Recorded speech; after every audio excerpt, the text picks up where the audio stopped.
Allah bu günleri size ihsan edecektir. Fakat siz acele ediyorsunuz.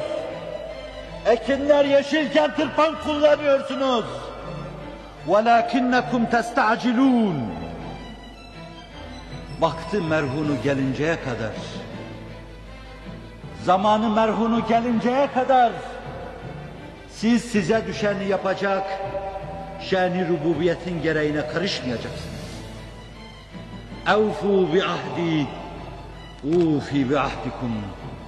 Verdiğiniz sözü yerine getirin. Kulluk vazifesini yapın. Ben bana düşeni yapacağım diyor Allah Celle Celaluhu. Rabbinizin vaadinde hulfedeceğini mi düşünüyorsunuz? Allah Celle Celaluhu sizi yüzüstü bırakmayacaktır. Ama vakti merhunu geleceği ana kadar kulluktan durulmayacak, sebat edecek ve bekleyeceksiniz.